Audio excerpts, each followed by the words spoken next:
Boa noite a todos e todas. A ideia da gravação dessa aula aqui, dessa sequenciazinha de slides, né, é para falar sobre o plano de aula, porque eu tenho recebido no e-mail uma série de dúvidas sobre a nossa atividade, onde nós pedimos para que vocês elaborassem um plano de aula, né? E como surgiu algumas dúvidas, então eu estou colocando aqui, eu vou dar alguns esclarecimentos, eu espero que desta forma facilite para todos, tá? Bom, muito bem. É, não necessariamente, né, se tem um plano de um modelo padrão para plano de aula, né? Mas as escolas costumam adotar um modelo padrão para todas as disciplinas, pelo fato de facilitar para que os professores possam fazer os seus planejamentos de uma forma universal, né? Uma uniformização curricular. Fica mais fácil para quem vai coordenar aquilo e também para que o professor consiga fazer o seu planejamento, que é a base, né, de todo o sistema educacional. Aula sem planejamento não existe, né?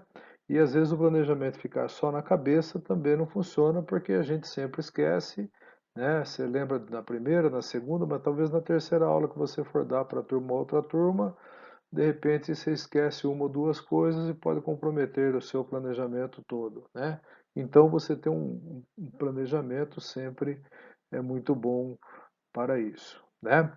É, eu tomei a liberdade, né, de sugerir a vocês ou de colocar para vocês um modelo de plano, porque assim fica mais fácil de nós fazermos as correções todas, tá? Para que a gente possa adotar. Eu vou dar uma explicação então em cima desse modelo. É claro que a gente vai estar falando genericamente sobre o plano de aula, né? Sobre o planejamento disso, mas eu vou me ater muito ao modelo que nós estamos ali. Tá? Tudo que é importante para o planejamento está nesse modelo. Então, vamos lá. Bom, começamos aqui então com o cabeçalho, né? Aquela parte que vem para identificar a aula, identificar a escola, né? Então começa lá na identificação da escola. Você vai colocar ali o nome da escola. Ah, mas eu não tenho escola. Então você coloca um nome fictício, uma escola que você queira, tal, para ficar mais fácil. Disciplina, educação física, né? A data que você está prevendo que vai ser essa aula, né? Para que série essa aula vai ser dada? A série é muito importante. Por quê? Porque quando você coloca a série, você me diz a faixa etária que você está planejando a sua aula, né? Há pouco tempo atrás no Brasil nós tínhamos uma defasagem muito grande, né, de idade. Hoje essa defasagem diminuiu, embora exista ainda, né? Mas quando você coloca a série, então normalmente você está dizendo para quem que você vai dar. Professor, no caso aqui é você, né? Então você vai colocar o seu nome, né? Você é aluno, tá? Que você está planejando essa aula, você vai colocar o seu nome ali, tá?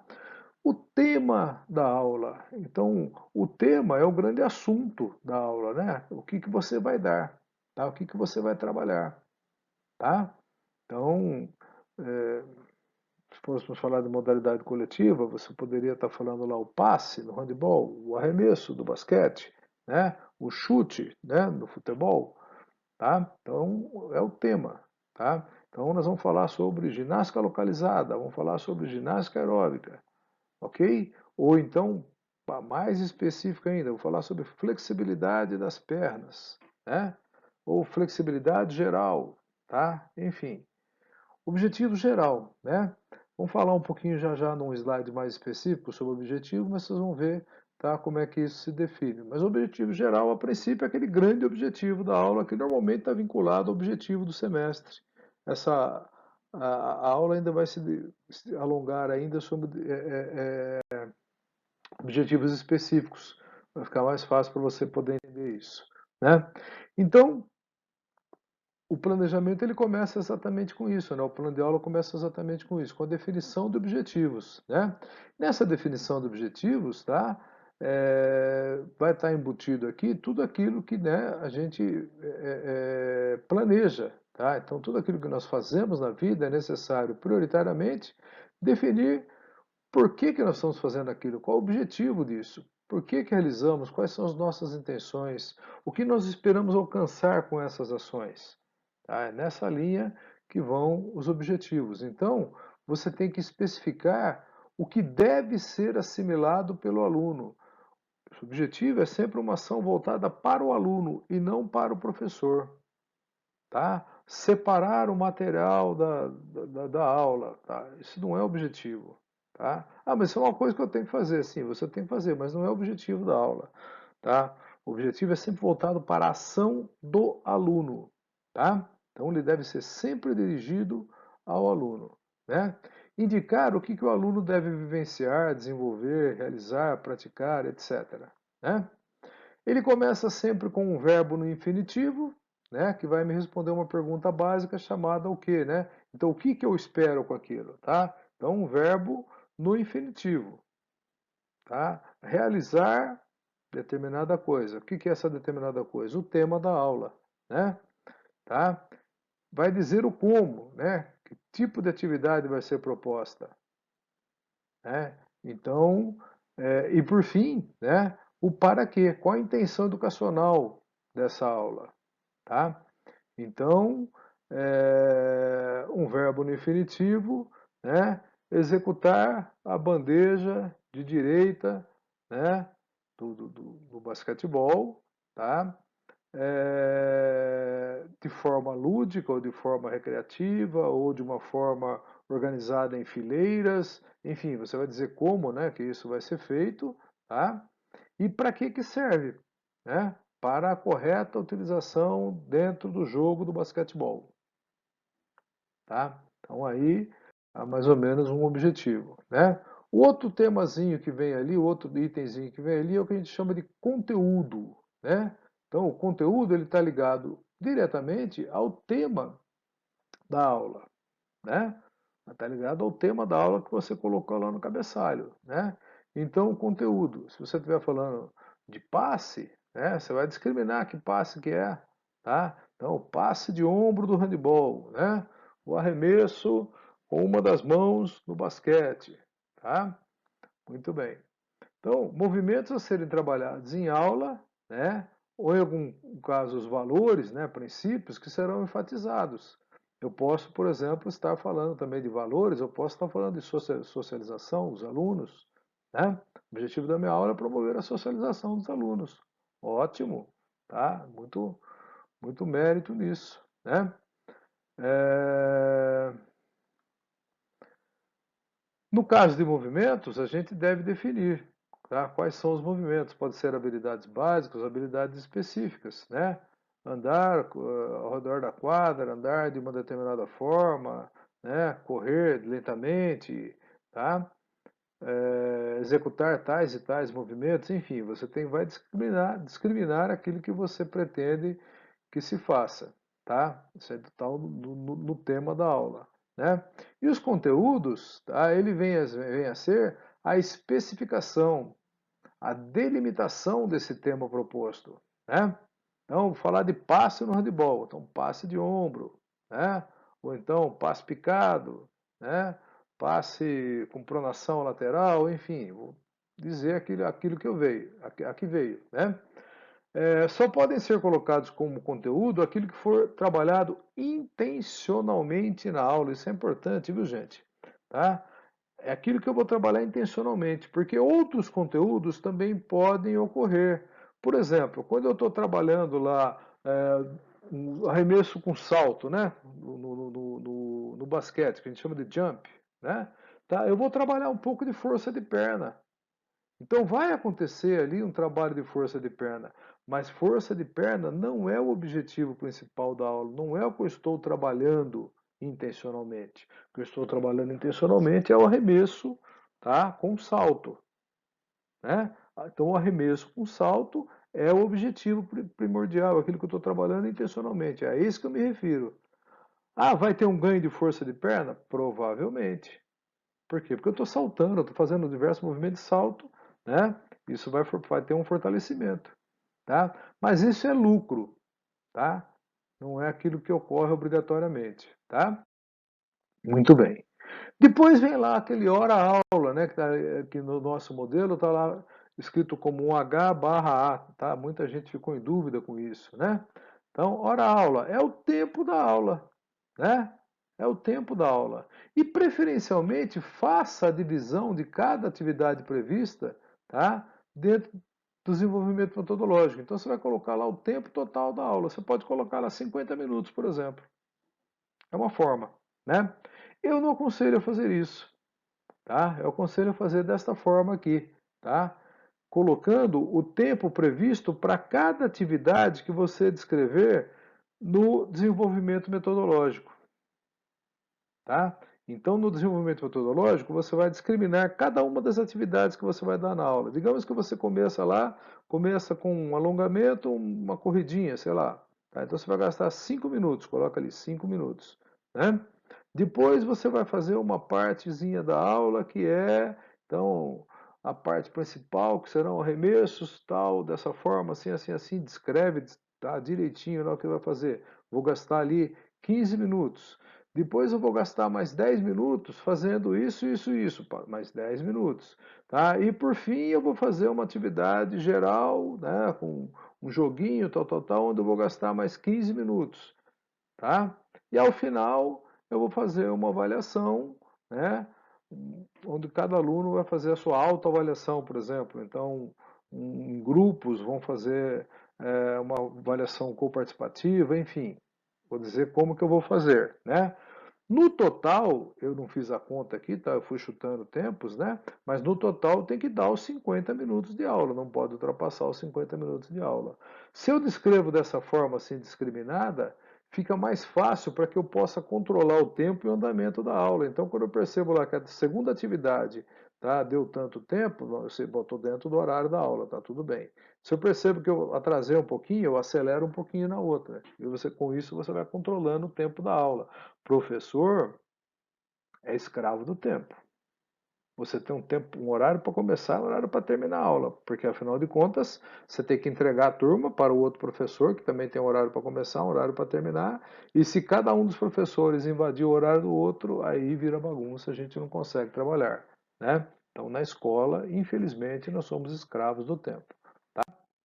Muito bem. Desenvolvimento metodológico. Essa parte é uma parte importantíssima, na verdade, tudo aqui é importante, né? Mas aqui é importantíssimo porque, digamos que o professor Norberto vai dar uma aula, está planejado uma aula para a próxima quinta-feira, assim, assim, assim, tal, tal, tal, né? E de repente, a hora que ele está indo lá para a escola, pum, tem um acidente, bateu o carro, tal, não vai poder chegar. Liga lá na escola, olha, um acidente aqui, tal, não vou conseguir chegar, tá? E os alunos fazem o quê? Né? O aluno tem que ter aula. Então alguém pode pegar lá o meu plano, que pode estar lá no meu escaninho, na minha gaveta, enfim, vai lá, pega meu plano, olha lá, não, o professor Norberto ia dar isso, chega lá e essa pessoa pode dar essa aula. Tá? Por quê? Porque no desenvolvimento metodológico, né, as minhas atividades estão descritas de uma forma tão detalhada, olha ali, ó, descrição detalhada das atividades desenvolvidas na aula.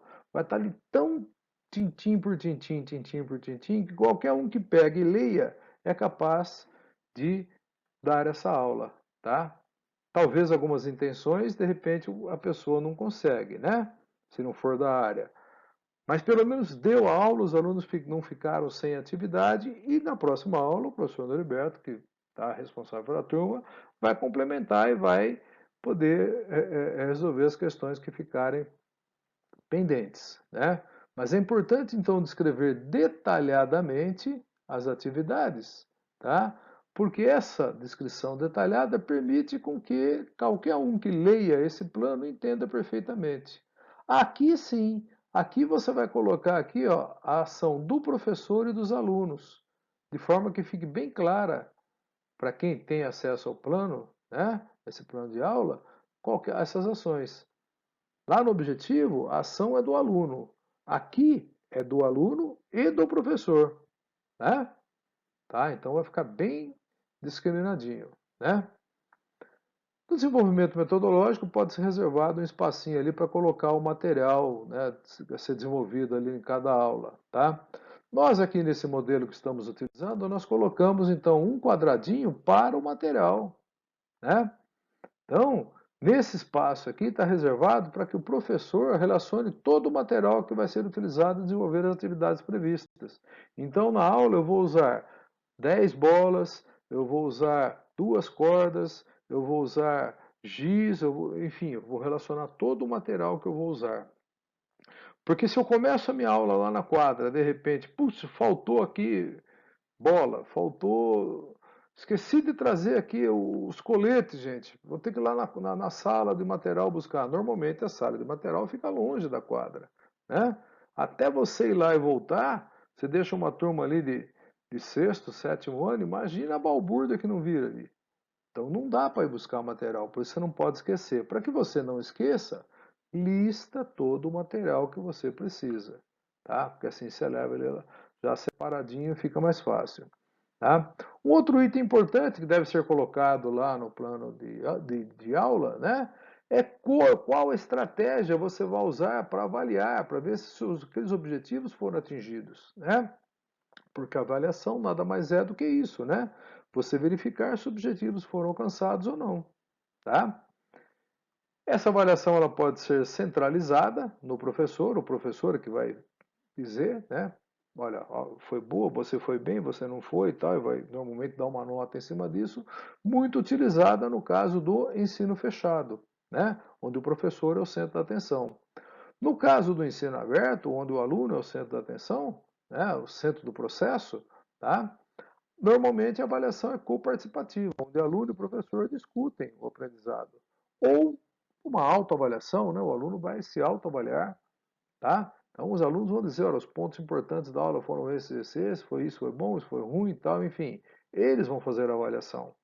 E é uma proposta muito interessante, porque você começa a fazer com que o seu aluno comece a perceber aquilo que ele gosta, aquilo que ele não gosta, ele vai começar a se soltar nisso e você também vai se aproximar muito dele. Isso é importante, né? Tá? A educação precisa disso. Muito bem, tá? Por fim, né, isso você pode usar o verso do plano, por exemplo, você pode deixar um espaço lá, né? Mas é importante, quando você termina aquela aula lá, você faça algumas anotações. Por exemplo, você deu aula a manhã toda. No final, senta ali, faz algumas anotações. Olha, isso aqui foi bom, isso aqui não foi bom, essa atividade deu certo, essa não deu, essa o tempo está muito pequeno, precisa de um tempo maior. Enfim, você vai organizar de forma tal, né, que na próxima vez que você for utilizar esse plano, e nós utilizamos muito, reutilizamos muitos planos, ele já virá com uma roupa melhor, já virá com uma cara melhor, já virá de uma forma mais planejada, né? Mais já foi avaliado, né? E virá melhor. O que não significa também que você não vai ter problema lá na frente, porque cada aula é uma aula. Mesmo na mesma turma, cada aula rende de um jeito, né? Mas é importante você ir anotando isso daí, porque você vai aprimorando aqueles planos de aulas que você vai organizando, né? Então, após a aula, você vai lá falar, fazer algumas anotações, né? As intervenções que foram feitas, se foram bem sucedidas ou mal sucedidas, se a turma ficou motivada com aquele tipo de aula, enfim, tá? Não faz parte do planejamento essa partezinha aqui, né? Mas é uma coisa muito valiosa para que a gente possa trabalhar, né? Bom, pessoal, eu espero realmente que tenha ajudado todos vocês a compreender aí o plano de aula, né, que a gente está pedindo, tá? E qualquer coisa estamos ali à disposição, tá? Tanto eu, né, quanto o Wendel, quanto o Wandel, quanto o Michael, estamos às ordens ali para vocês, tá? Para tentar tirar qualquer dúvida. Tá bom? Grande abraço, gente, tá? Estamos às ordens aí. Ok? Muito bom.